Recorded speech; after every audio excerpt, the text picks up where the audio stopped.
De volta com o TBC Esporte, agora o assunto é Vila Nova, que é vice-líder do Grupo A na Série C. E o Tigrão tem 3 confrontos diretos agora pela frente, sendo 2 jogos seguidos em casa. E o atacante Rodrigo Alves falou sobre esse assunto.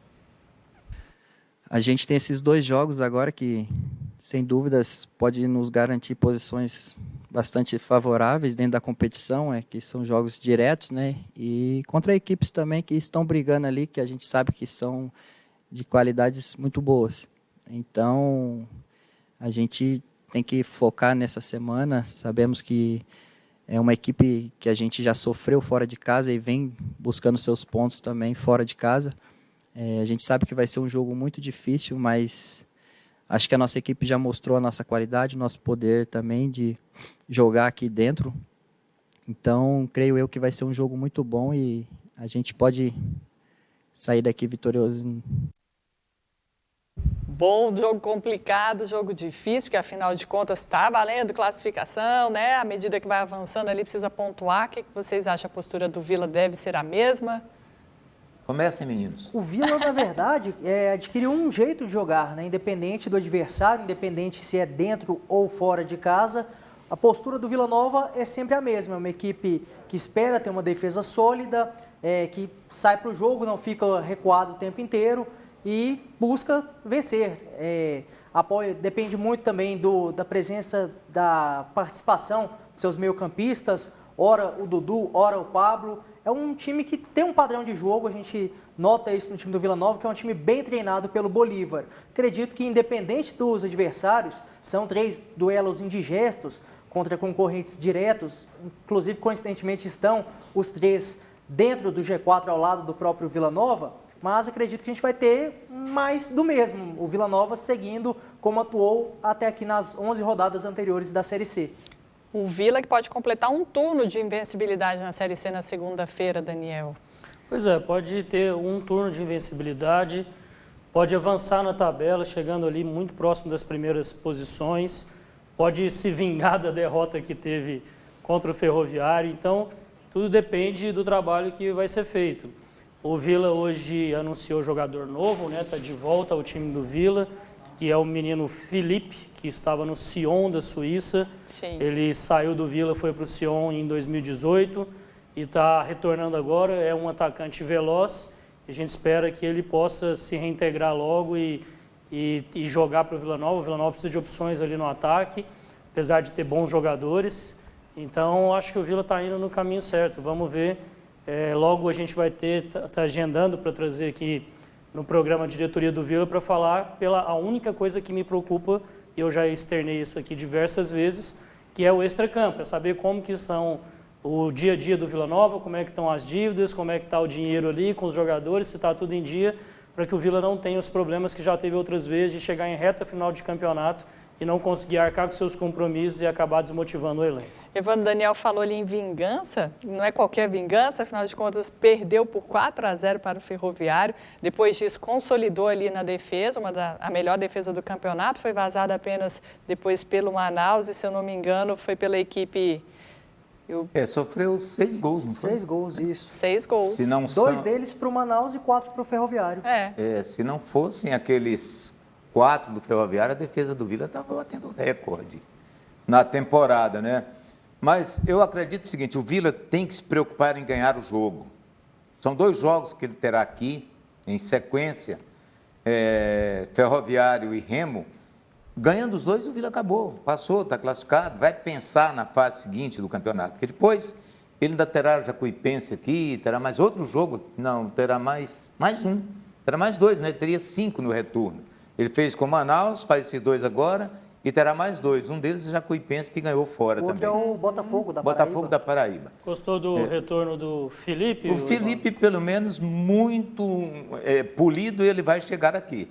A Suíça é um país que todo mundo gostaria de morar. Né? Eu quero saber se você gostou dele em campo. Não se ele vai voltar entendendo de chocolate e de vinho. Primeiro eu vou te falar, ele vai voltar educado, para poder falar que ele vai... Não estou dizendo que ele era mal educado.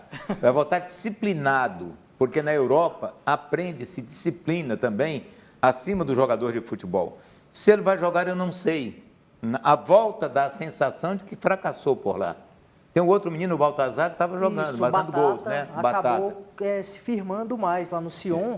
Mas tanto o Felipe quanto o Batata são dois garotos que muitas vezes a gente vê os garotos tímidos, né, na Tem o base. quê? 2 anos que ele está para a Suíça já? Isso, 2 anos. Na primeira Pois é. temporada ele fez 7 jogos, marcou um gol, e na segunda temporada ele não foi relacionado. Então não foi aproveitado, não conseguiu espaço. Vai ter que se readaptar aqui ao calor. Suíça é gostoso, quando faz muito calor lá, 15 graus. É lindo aquilo, numa semana você conhece o país inteiro. Mas é desacostumado do chá, né? E voltar ao piqui, a ambrosia, essas coisas, e bola na rede, que é o que a torcida mais está esperando dele, é isso, na verdade. Mas, inicialmente, né, ele deve compor o time de aspirantes do Vila, que estreou no Brasileiro até no domingo, empatando Mas no vem cá, Oba com o Sim, Fortaleza, então- e sendo aproveitado, se conseguindo ir bem nos aspirantes, Então, ganha a chance do time de ele cima. está sendo dispensado lá da Suíça, porque eu não quero admitir que o jogador vai deixar lá o Sion da Suíça para vir jogar aqui no aspirante do Vila Nova. Mas ele ficou uma temporada inteira sem jogar, então não está tendo oportunidades, né? Vai vir então, atrás de retomar vai sua treinar no carreira. aspirante para recuperar. Para tentar Basicamente retomar a isso, carreira. e quem sabe se é aproveitado no time de cima, né, no time principal. Sobre o time do Vila para o jogo contra a equipe do Ferroviário do Ceará. Todo dia é natural que você ouve. Alguém cobra andar, tira o Rodrigo, coloca o Kaique. Tira o Thales, coloca o Alain Mineiro, coloca não sei mais quem lá. Tira agora o Thales, põe o Francis. O Lucas Silva está ficando para trás. Mas uma das vantagens que o time do Vila Nova tem nesse momento, Thaís Freitas, Vitor, Daniel, é justamente o entrosamento do time. Poucas vezes o Bolívar tem mexido. Sempre começa. E outra coisa, um time disciplinado. Se não estou enganado, apenas o Dudu saiu suspenso pelo 3º cartão amarelo até agora, não foi isso? E já voltou, já tomou um outro cartão. Então o time do Vila está assim, está com disciplina tática, disciplina dentro de campo, e um time que está muito bem entrosado. A tendência é o Vila ganhar o jogo do Ferroviário. Não estou preocupado assim, acho que o pessoal do Vila não deve estar preocupado em devolver a goleada ao Ferroviário. A preocupação tem que ser aquela de ganhar os pontos. Tá certo, Evandro. E ontem tivemos jogos também pela Série B e Libertadores, e a gente confere agora alguns gols dessas partidas na tela para você.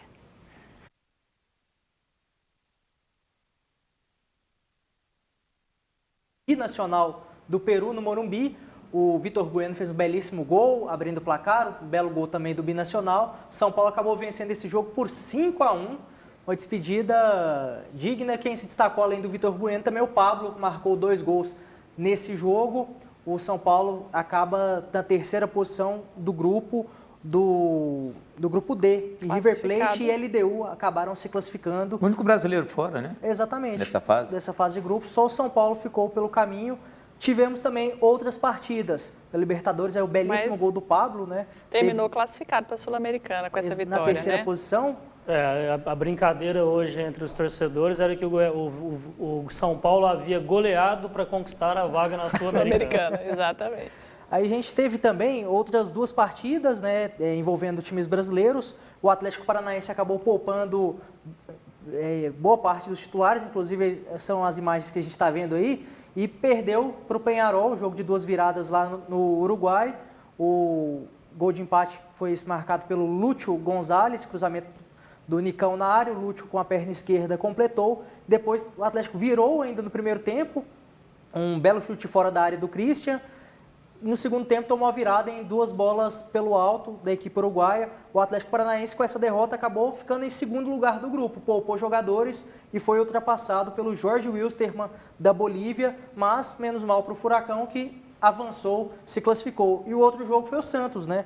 O Santos venceu de virada, para a alegria do nosso Evandro Gomes. Fala uma coisa aí, por favor. Fala que o Santos é o melhor time do Brasil na Libertadores, até agora. Mas Até Evandro, agora com a Então, vitória pronto, por 2-1, inclusive, Pode ser ultrapassado pelo Palmeiras hoje, em número de gols, em pontos não. Mas não vai chegou aos ser... 16 pontos, venceu Defensa e Justiça na Vila Belmiro por 2-1, time argentino. Destaque para o ex-jogador do futebol goiano, o Lucas Braga. Ele entrou, fez um gol, deu uma assistência, foi muito bem. Inclusive, a gente está vendo... Marcos Leonardo, que tinha feito contra o Goiás aqui, fez o gol dele, 17 anos de idade. Narra pra gente, Evandro, os gols aí do Lucas Braga. O Lucas Braga tinha acabado de entrar e ele chorou no gol. porque ele disse que a família dele toda é santista, né? Ele entrou, aquele foi a Se maior... fosse só primeiro ele- gol dele com a camisa do Santos. Se fosse só ele que tivesse chorado, estava bom. Teve outra E pessoa depois que ele chorou dá essa também. Alguém que assistência tá aí aqui para no o estúdio? menino Alguém lá. que tá Para o... aqui. E o Santos ganha o jogo e classificou ainda o pobre Delfim do Equador. Incrível, foi lá no Paraguai, ganhou o jogo do Olímpia. O Olímpia precisava de empatar no fim do jogo. O árbitro, porque a Conmebol é lá no Paraguai, a sede, ele deu 50 e tantos minutos de jogo para ver se o Olímpia fazia o gol. E não fez, e a vitória do Santos acabou classificando o Delfim como segundo colocado. Esse grupo do Santos, ele chega a ser vergonhoso, né? Porque o Santos tem 16 pontos e depois ficou Delfim classificado com 7, o Defensa e Justiça com 6, o Olímpia com 5, os 3 times ali brigando para saber qual era o pior.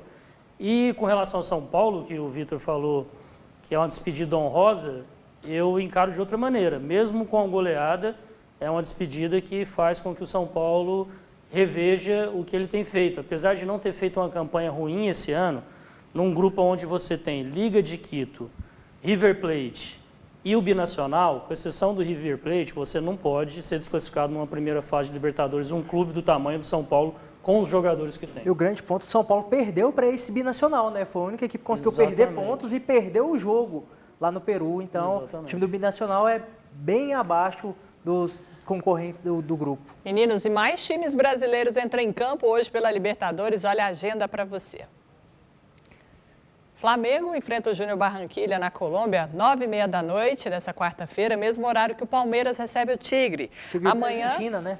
Da Argentina. Amanhã, 9h30, Grêmio recebe o América de Cali e a Universidade Católica do Chile joga contra o Internacional. Destes, só o Internacional falta classificação matemática, né? Mas está praticamente classificado. Então a gente só vai ter o São Paulo eliminado das equipes brasileiras na primeira fase. Ontem eu falei aqui que os 2 times brasileiros ganhariam, né? E ganharam, Santos e São Paulo. Hoje vou falar de novo, os 3 times brasileiros vão vencer suas partidas. E o STJD negou o pedido do Grêmio para anular a partida contra o São Paulo. O que, Pelo vocês Brasileirão, acharam né? disso? Brasileiro, Pelo São Brasileirão. Paulo que pediu a anulação do jogo. O São Paulo pediu a anulação São Paulo foi contra o Atlético Mineiro. contra o Atlético Ah, Mineiro Tá pedido do Grêmio. pelo Querendo Leonardo bagunçar, Gaciba. tá querendo bagunçar o campeonato. Você não vai conseguir nunca, nunca. Não, o interessante é que o São Paulo pediu a anulação do jogo porque o Leonardo Gaciba, que hoje é o diretor da arbitragem, ele havia reconhecido na emissora, na Sport TV, que o lance no jogo contra o Grêmio, né, teria sido um lance falho Contra o Atlético humano. Mineiro. contra o Atlético Mineiro havia sido um jogo irregular. E o São Paulo entrou pedindo anulação, não teve como, porque já havia passado o tempo do São Paulo recorrer. E aí o Grêmio, que havia visto o São Paulo entrou, falou, eu também vou entrar, porque a gente foi prejudicado contra o São Paulo e também foi negado. E curiosamente foi um jogo do final de semana, né? No Jogo sábado. no final de semana. Aí vira uma bola de neve. Estou pagando mas- para ver. Abraço para o Marden. Está aqui, ó, apresenta um quadro político gostoso na RBC FM. Ele ao lado do Guilherme, de toda uma equipe grandiosíssima. Que belo programa. Eu saio daqui ouvindo. Sempre. Ótimo, Marden. E agora eu vou chamar mais um intervalo e vou pedir para todo mundo que está na audiência do TBC Esporte ficar ligadinho, que assim que acabar o nosso programa tem uma surpresa para todo mundo que vai estar assistindo, que vai chegar e vai falar mais sobre o debate aos candidatos à Prefeitura de Goiânia, que vai vir na sequência, tá bom? Segura aí que a gente volta já.